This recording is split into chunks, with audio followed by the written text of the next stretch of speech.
Tim Hortons is in hot water over how they treat their employees. Loblaws is trying to apologize for fixing prices on bread, and maybe you feel like doing something about it. What can you do to make a difference against a major corporation? We talk to a marketing professor next.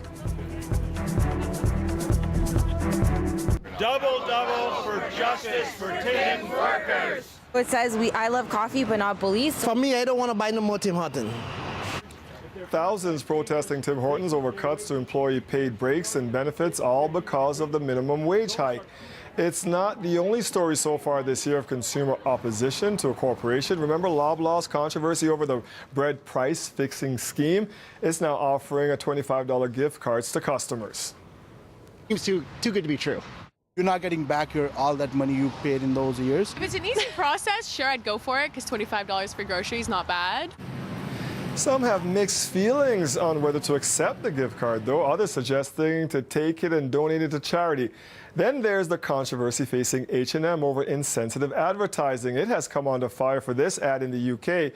When you promise to boycott and protest these companies, does it make any difference? How can you make sure your voice is being heard?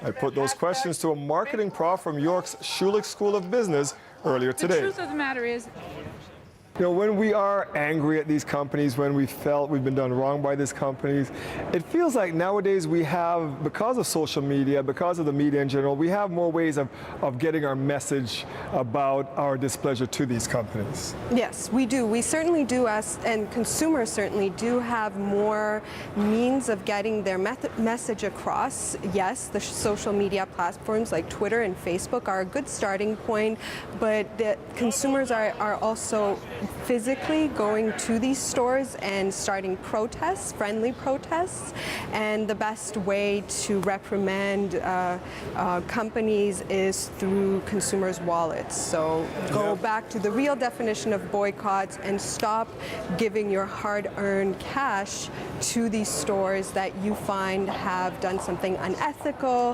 have mistreated someone, employees in the case of Tim Hortons in a certain negative way, or things like that, or consumers with the Breadgate scandal. Do you think that there is more rage amongst consumers these days, or because of social media we're just seeing it more, or has it always been there when we get mad at these companies? I think it's always been there, but I think it's becoming really concentrated, and we feel that it exists in higher intensities due to social media, and especially due to the anonymity that the internet could provide through, you don't necessarily, when you sign up on Twitter, have to give your real name or credentials, and so people think that they can say things they would not normally say in a face-to-face interaction are easily said online because they have the anonymity surrounding their accounts. And so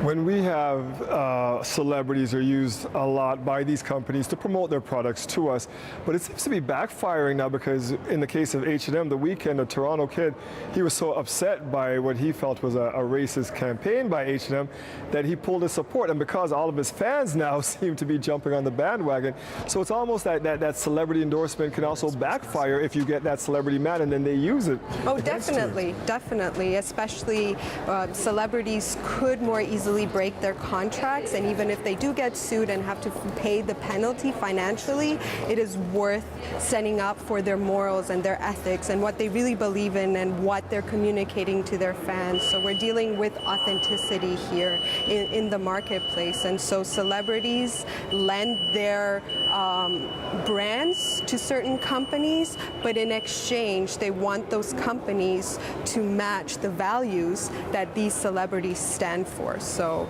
it was, the weekend is the perfect example of this instance. And just finally, it doesn't work, you know, because that's the thing. We get mad at. We've seen the guitar song when the guy was mad at the airlines for smashing his guitar. We've seen all these. It gets our attention, But then do we kind of forget after the furor is over and just go back to supporting these companies? Or do you see it more and more now affecting a company's bottom line?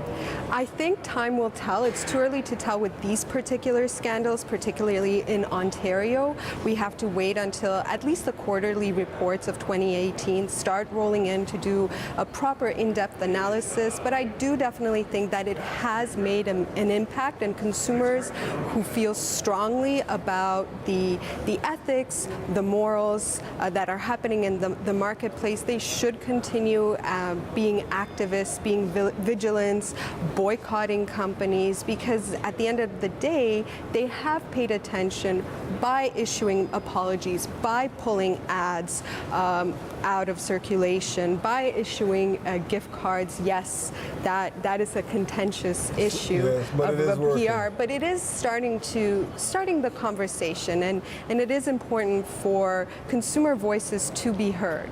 And I think social media allows them to do that. And that's a good ending point. Thank you, Alla. Wonderful. For more on the minimum wage debate, you can read the analysis by the CBC's senior business producer, Don Pittis. That's on our website, cbc.ca/news.